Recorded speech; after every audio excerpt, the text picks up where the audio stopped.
Press the bell icon on YouTube and don't miss another update. In the wake of Arun Jaitley's passing away last week, a very important, interesting and tricky question has emerged, especially concerning us journalists. What am I referring to? As Arun Jaitley passed away, the news came, there was a flurry of obituaries for him written by many journalists. There was also a flurry of tweets. Most of these were on my friend Arun Jaitley theme. So questions emerged. One that, Arun Jaitley was called the bureau chief of Delhi, he controlled all the media, and if all the media, all the journalists, all the prominent journalists claimed to be so close to him, almost everybody wrote something. I also wrote a piece, although I headlined it, not another my friend Arun Jaitley obituary.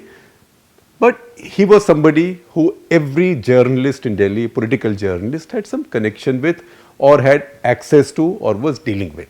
So the question emerged that can journalists be so close to politicians? Or how close can journalists be to politicians? Or can journalists have access to politicians and yet be fair? To which a counter question emerged, very important for us journalists, that unless you have access to politicians, bureaucrats, policemen, intelligence people, diplomats, crooks, all kinds of people, unless you have access, where do you get a story? And if you build access and sources to get a story, how do you draw the line so that you can use it clinically as a journalist and not become quote unquote compromised or a fellow traveler or a follower, or how to do this and keep your credibility intact? So many journalists got into this argument, and journalism is now a very interesting profession. It attracts a lot of attention. People by and large now are much more questioning of us journalists. There is also a lot of skepticism. Politicians, others also use a lot of abusive expressions. At the same time, they also cultivate journalists. So how do we journalists operate in this environment in a capital city? And how do we deal with this tricky problem of interacting with politicians, bureaucrats, people in power, so that we have access without being compromised? So I will make some references to a book. You see it behind me. This is a book called This Town by Mark Leibovich. Now Mark Leibovich is a veteran, a Washington veteran for the New York Times, and he knows that city very well. So basically this is the book that he's written about exactly on this theme, on how do you deal in a power city, with power in a power city, and still keep your hands clean. Remember that line that Narendra Modi used about Manmohan Singh कि raincoat पहन के नहाना सिर्फ मनमोहन सिंह को आता है, shower करना. So for journalists to operate in power capitals, dealing with politicians, bureaucrats, intelligence people, diplomats, everybody who's trying to tell them something that suits them at the same time, without talking to them you can't do journalism, is a bit like going into the shower with your raincoat on. But I might have better analogies for you as we go along. So in the book This Town, Mark Leibovich talks about, his most memorable passage is about a funeral in Washington. And I'm talking about this because we've just been through 3 big political funerals in Delhi within a month. Sheila Dikshit, Sushma Swaraj, and now Arun Jaitley. And I will tell you that what he's saying about a prominent funeral in Washington, in the Kennedy Center, is very applicable to what we've seen happening in Delhi last 4 weeks or so, 4.5 weeks or so. So he says at the funeral, in the book he says, quote, "The big ticket Washington departure rights can be such a great networking opportunity." So a big ticket Delhi funeral also can be such a great networking opportunity. And then he says how rivals and friends all network desperately, trading information, using it as a currency fungible with power and profit. My words, not his. Then he talks of a media industrial complex. because a lot of corporates lobby in what is called inside the Beltway in Washington, which is Lutyens Delhi. So every capital city has the equivalent of a Lutyens or a inside Beltway zone. In less democratic countries, it can be the Kremlin, it can be the forbidden. Every city has, capital city has one zone like that. So he said, he talks of a media industrial complex. In Delhi, in Lutyens Delhi, I would say it is the media political complex. Because Lutyens Delhi, like Washington or any other great old power city, is a continuing darbar fed on rumor, hearsay, I scratch your back, you scratch my back, and meanwhile we poison each other's wine or lassi, depending on what you drink. That is how capital cities work. That is where we journalists have to function, and this is something that even Tableen Singh, who we know well, had mentioned in her first book, Darbar, and then she carried on in her next one, India's Broken Tryst. Although her Darbar was more about one specific Darbar, that is 10 Janpath. But stories spread from these Darbars, and you cannot keep away from any of this, and I will come to how does, I think, a journalist deal with some of this.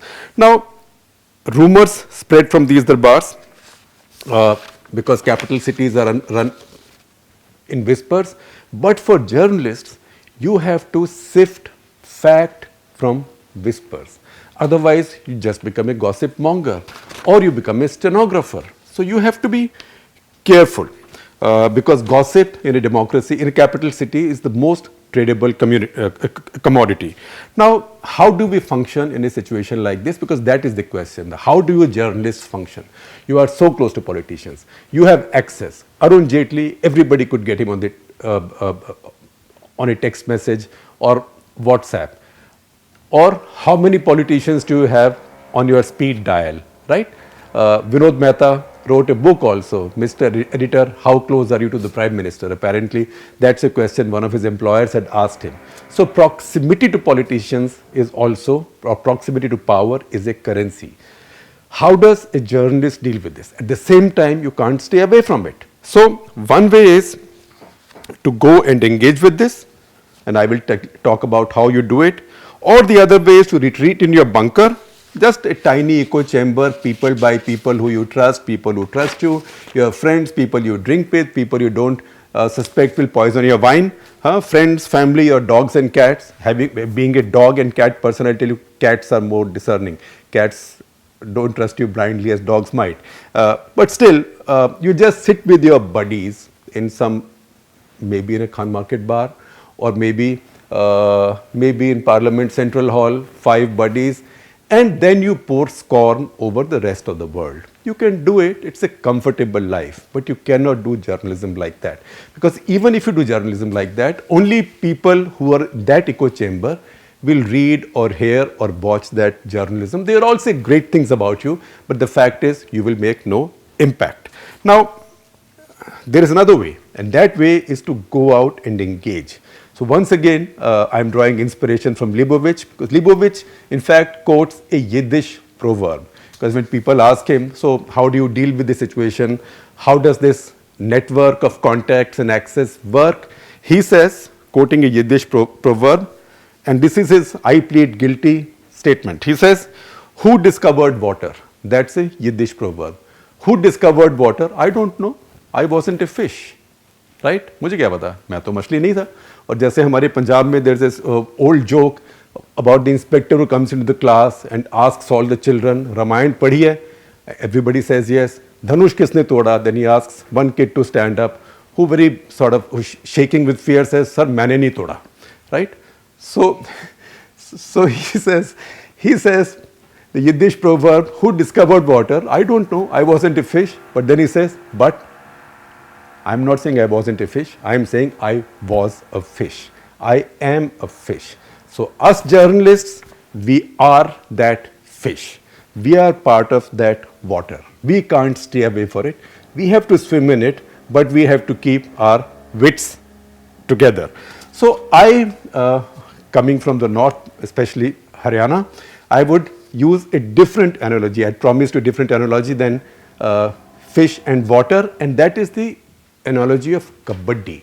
So treat journalism, and I have done so, treat it like a game of kabaddi. Hold your breath, kabaddi, kabaddi, kabaddi, kabaddi, kabaddi, kabaddi. Cross to the other side, play with everybody, little hide and seek, little feint here, little feint there, touch somebody, come back intact, your honor, your integrity and your breath all intact, but your 2 points, which is your information. That is how journalists have to do journalism while having access. Without access, or by hiding away from the power structure or people who have the news, you go into a rat hole. Also, then you are judging everybody else. That everybody outside my rat hole or my bunker is a bad guy. I cannot talk to them. I cannot meet them. You can do that. You can do that, and you will get praise for some people, and you are guaranteed not to be abused by many people, many others. But that is not what you came into journalism for. We journalists we cannot hide. We cannot wrap ourselves in latex. We cannot sit in the bunkers. We have to go out. We have to grapple with this good or bad or dirty or ugly or pretty universe. But once again, in my book, do it like the game of kabaddi. Go to the other side. Never start believing that you belong to that side. Go to the other side, touch somebody, come back with your breath and your integrity intact, and also keep your nose open for news. That's how the best journalists get their stories. You want to know more about it, please also read All the President's Men. After all, Deep Throat was a source, and Woodward and Bernstein had access to that source as to many others. So access to us journalists is like water to a fish. So when somebody asks you, what is access, how did it start, don't say, but I wasn't a fish, because remember, we are the fish.